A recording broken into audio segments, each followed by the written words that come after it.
going on. The lighting in there was kind of dark. The music was loud. It was too many people. It was just like,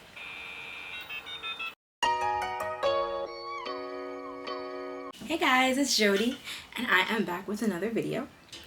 So today it's a major life update because, as you can tell by the title of the video, your girl recently found out that she got ADHD, and yeah, it's been a bit of a turning point. Yeah, major life update. I have ADHD, diagnosed at the age of 25. So realizing that a lot of the things that I do on the regular that I always thought were just normal little quirky things that I do are actually the result of me having a neurodivergent brain.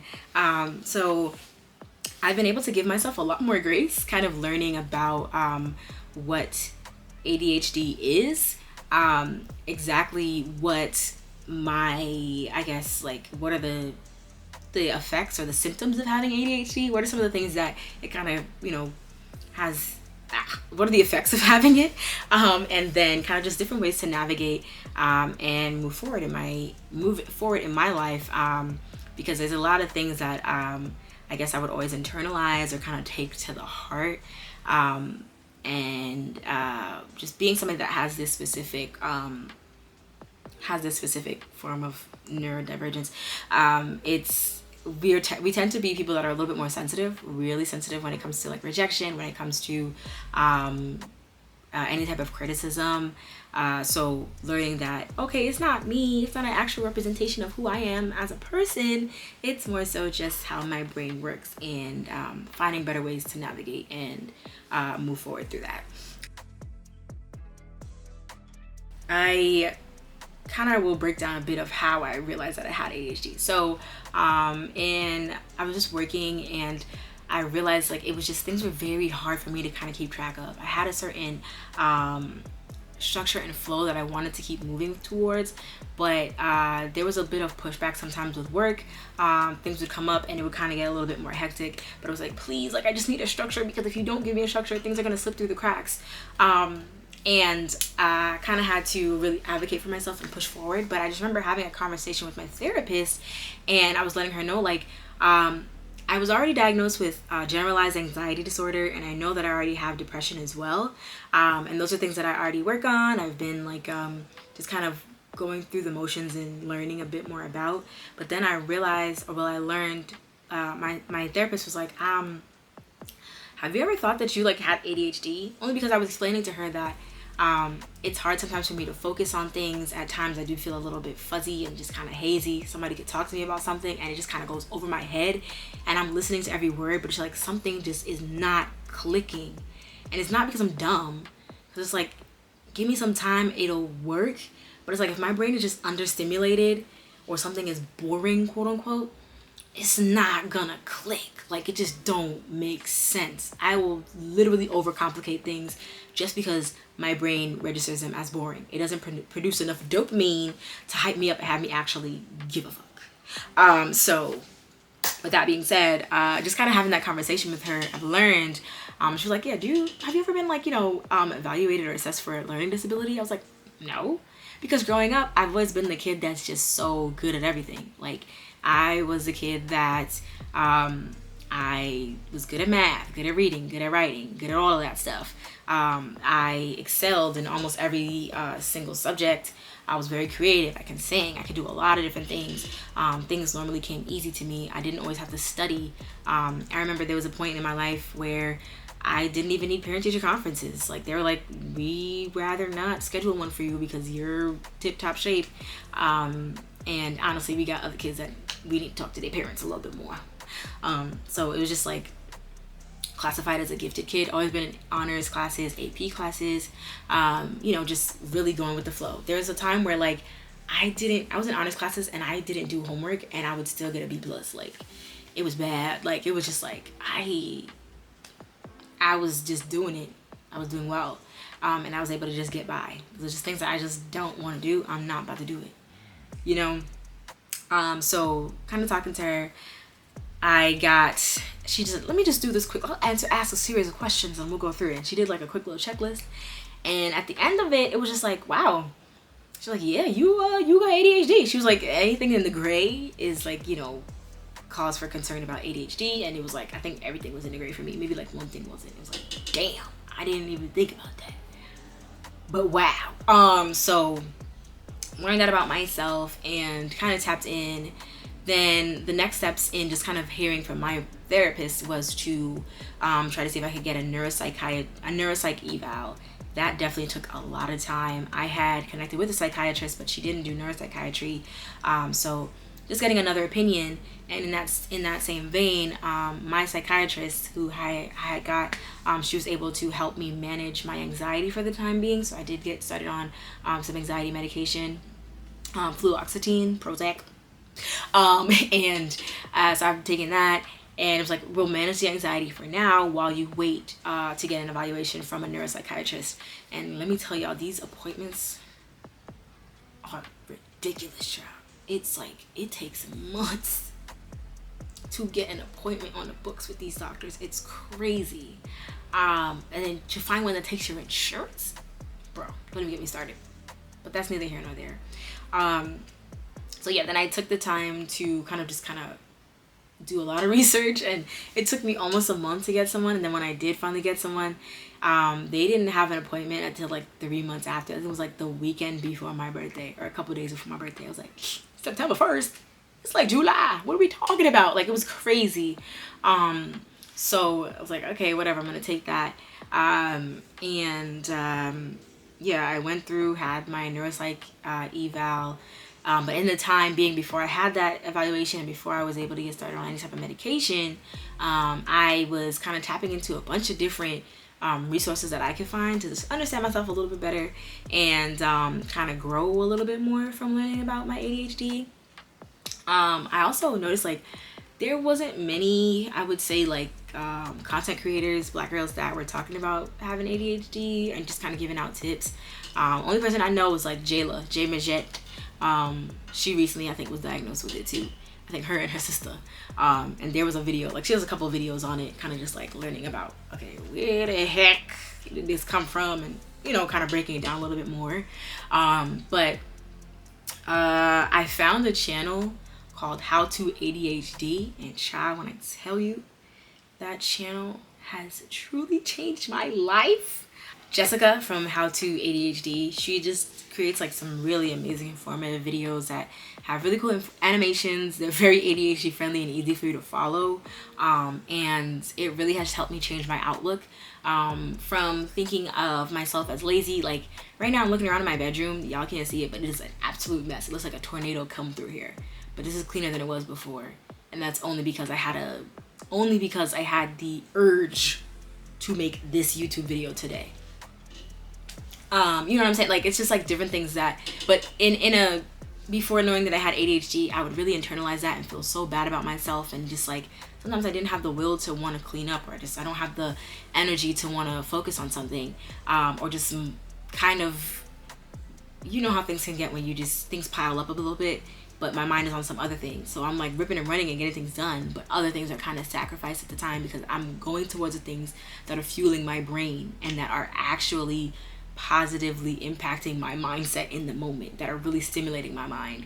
And that's why a lot of times things like cleaning or the more mundane, boring things like homework don't actually get done, because it's like, this ain't fun for me. It's just something I have to do. And then it's really annoying too if somebody else tells you that you have to do it. So it's just like, I don't know what it is. There's different explanations, and Jessica knows all the terminology.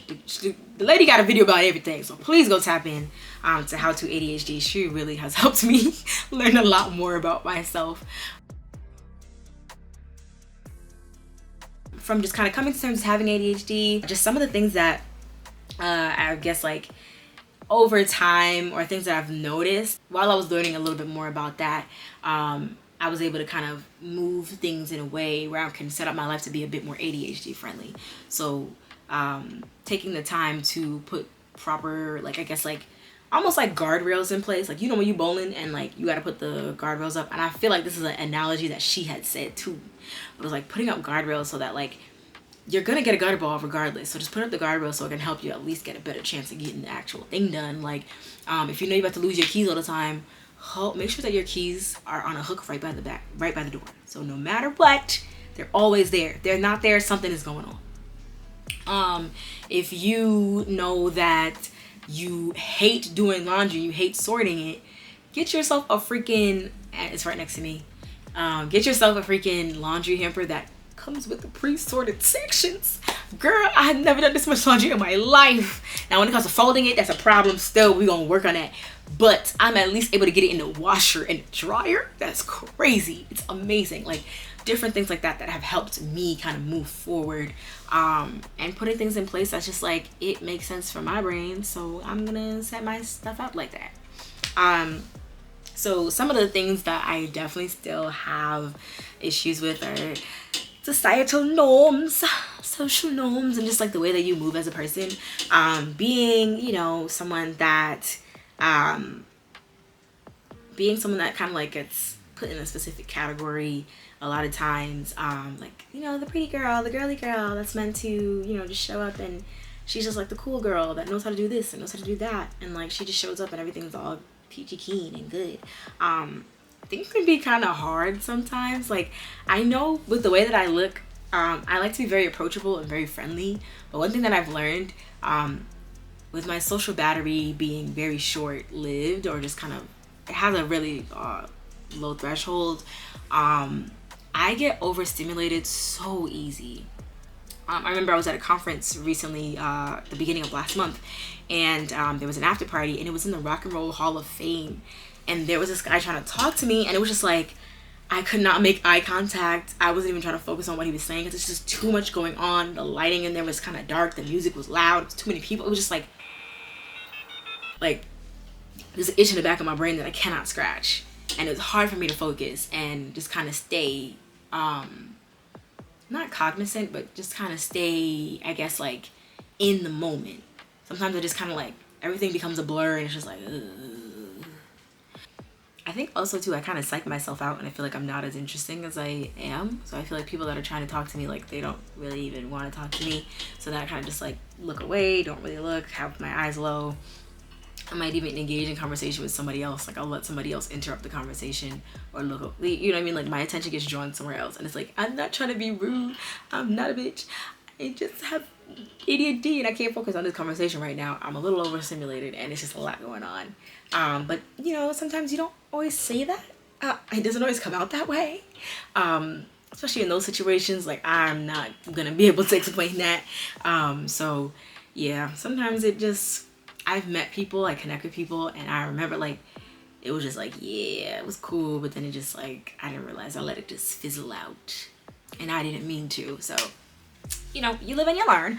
Like, I remember when I was younger, this is something that I've mentioned to my therapist, I would have these moments where I would get overstimulated, and everything just seemed like I was watching, it looked like I was watching life happen outside of me. It was an out-of-body experience. Like, it would just be so weird. Like, Chuck E. Cheese was the place that's always happened to me. Or if I'm like at Ride Playland, you know, at a great amusement park, but mainly Chuck E. Cheese, when I was around the ages of, like, I think between like around like 8 and younger is when this would happen a lot. We would end up at Chuck E. Cheese. I'd be hyped to go to this place, you know, for weeks for somebody's birthday or whatever. And I get in there, and it's like, I start playing the game, and it's just like, whoa, everything's just kind of happening. Like, it just feels like I'm looking through jello. Like, foggy is not real. It doesn't seem like, everything kind of seems dreamlike. And it's like, sometimes that would happen, and I'll just kind of be like dazed and confused, still going through it and able to have conversations and move through and have a good time. But it'll just be like, I need to snap out of it because it makes time move faster. I don't know what that's about, but it'll be something that happens. And I think it was just a result of me being overstimulated and just so hyped. And I would tell myself, like, yo, snap out of it, because you about to miss out on all of this. And I have to be like, whoa, come back to reality. Like, I have to sometimes pinch myself to make sure I'm not dreaming. Like, it was just so different. I don't even really understand, like, and I feel like, was that dissociating? I don't know. But if you know what the hell that was, child, let me know. Because your girl was definitely, I don't know, my medulla was not connected to my oblongata. I don't know. Something was going on up in there, and it just was not working. Another thing I would do, I stim a lot, and I realized what my stims are. When I was little, I used to look at myself in the mirror, and I would look at myself in the mirror so long until I would not recognize myself anymore. I'd be like, oh my gosh, she's so pretty. Oh my god, like, it was just so this is just so freaking funny and cringy, but it'd be like such a weird thing that I would do. Like, it was like I would just be so hyped and so excited. Some of my stims, I noticed, is like playing with my earlobes. I've done this since I was a little kid. I used to suck my 2 fingers when I was little, so like thumb sucking, but like finger sucking, and I would always cover my family would always tell me like stop doing that, so I believe that was stimming, and my family told me stop, but instead of stopping, I would just try to hide it like this. But while doing that, I've become accustomed to the scent of my forearm, so I just sit there, I'm like, it's just a familiar scent, and I think it's like not echolalia is like the echolalia is like when you kind of keep saying something over and over again, or you just like the way something sounds, so you repeat it. I forgot what that one is, but it's like, I forgot, it's like a O something, it's like some type of stim when you're like triggered by scent. So like different smells bring back different memories and like different levels of comfort for me. Another thing that I do, I'm trying to think, definitely echolalia. So like if someone says something, sometimes I will just repeat it automatically without thinking. So somebody will be like, this is something funny or whatever, and I'll just like repeat it, and it's like it didn't even like, I didn't even try, I didn't think about it, it just like came out as an automatic response, almost like I just cannot stop that. Like, I don't know. But through it, I've definitely learned, like I said, just different ways to give myself grace. And if you guys want more in-depth videos, kind of like breaking down different topics when it comes to dating and some of the things that I've learned and navigating the dating world with ADHD, just making friends in that vein, or even just like working, being a professional. Working from home especially is very hard when you got ADHD, but just different things like that, trying to keep up with the normal ebbs and flows of the world, and just like navigating life, the normal ebbs and flows of life, especially in your 20s, navigating the world while being someone who is neurodivergent. So I do have a couple of things that I turned to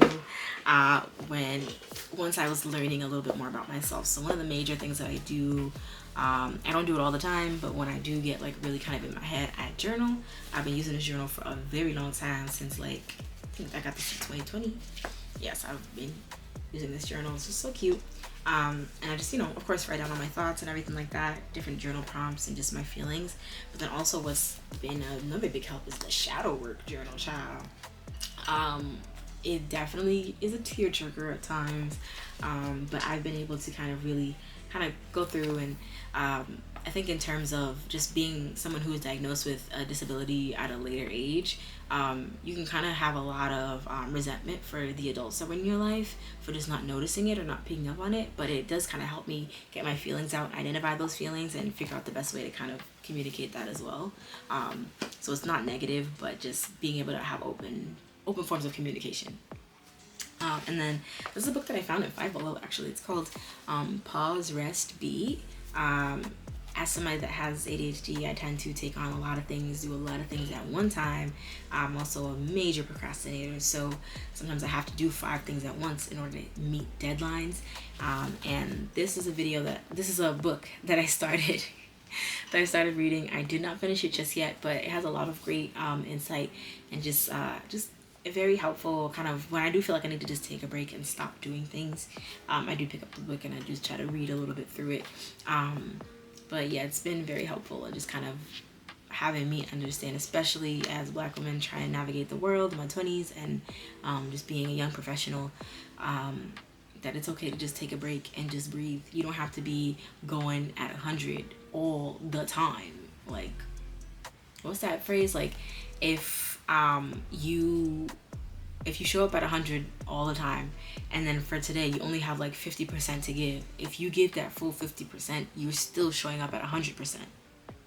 That's 100% of what you are still able to give, even if it's just 50. So you're trying. So and then just reading for fun. This is a book that I want to start. I haven't started it just yet, but it just looks like it's so juicy. It's romance, funny, whatever. And I, of course, like we get into the self-help books, but reading for fun, reading with no purpose but to just entertain yourself, it's always a great thing. Sometimes it's harder, you know, picking up a book, especially when you can't focus a lot and there's so many distractions. But once stuff starts popping off of the book, and you're like, ooh. Another thing that I just do for fun, I got an adult coloring book. Of course, I got the Hocus Pocus one because it was spooky season. You know, we still in fall. I don't care how fast I want Christmas to come. I'm still hanging on. But yeah, just doing mindless things. Doesn't have to be like an adult coloring book, but you know, just getting in there, getting creative, doing some fun stuff and things that I can do mindlessly while I'm doing other things. If I just need to take a break and not think about something, you know, just tapping into different activities like that. And then one really big thing, again, shout out to How to ADHD. Thank you, Jessica, for the recommendation. I got the anti-planner. So this amazing thing, it's essentially just a big book that says how to get shit done when you don't feel like it. It's literally just a resource, and it has like all these different tabs. So there's like one for when you feel stuck, when you feel overwhelmed, unmotivated, discouraged, a bunch of different things. And there's different activities within the book that you can do, and it's made for people that have ADHD. It's like, I'll read it to you just so you can kind of get a little bit. How to take care of the thing. And then there's an image where it says you and the thing. This book's about learning to deal with the thing. You know, the thing. That nagging task you've been putting off forever, the one you avoid thinking about, the one you secretly hope will go away on its own. Spoiler, it won't. And then it says, it's easy to see the thing as a pain in the ass. Look at that. Mad at the thing. Or a buzzkill standing in between you and all the fun you could be having. You and all that fun. Hell no, you ain't got no fun. You might be too intimidated to face it, too bored to talk about it, to care about it, or too exhausted to deal with it. Existing fears and insecurities make the thing seem bigger and scarier than it is. And since you associate the thing with negative feelings, you avoid interacting with it. So.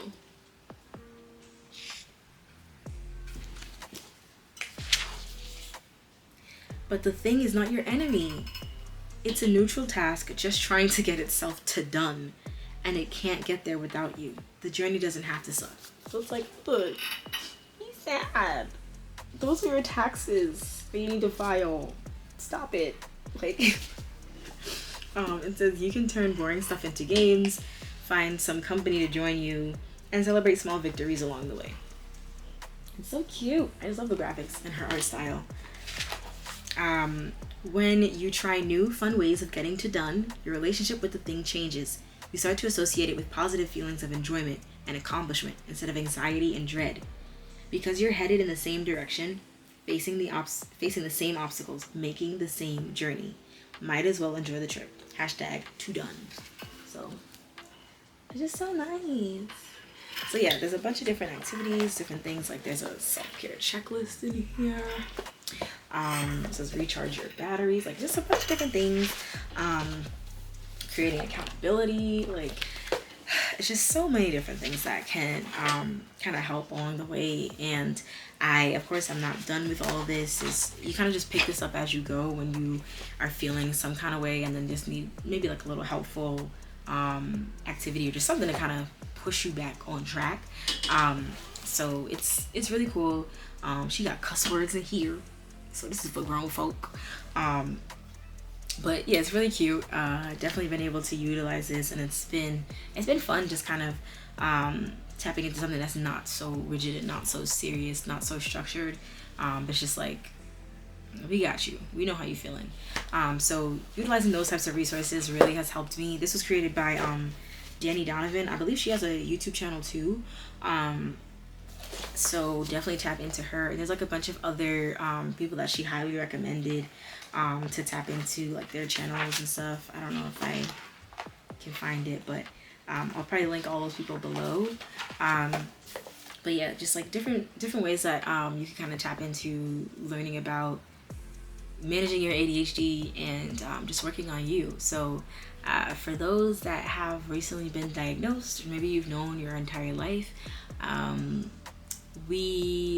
I just wanted to kind of just give a couple of words of encouragement. And if you may think that some of the things I might have talked about a little bit in the video resonate with you, and you're interested in kind of learning a little bit more about the possibility of having ADHD or some other, I would say, disability, or just another form of neurodivergence, definitely talk to your doctor.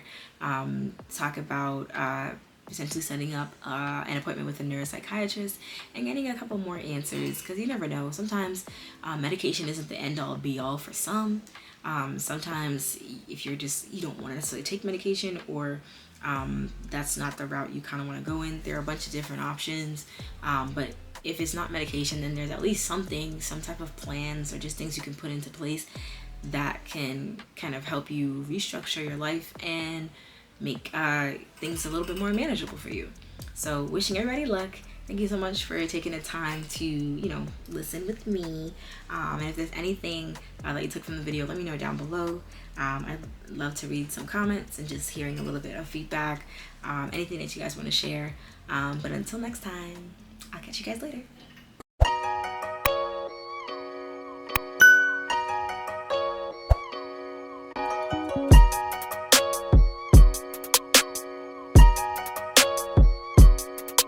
Woke up on the wrong side of my full time.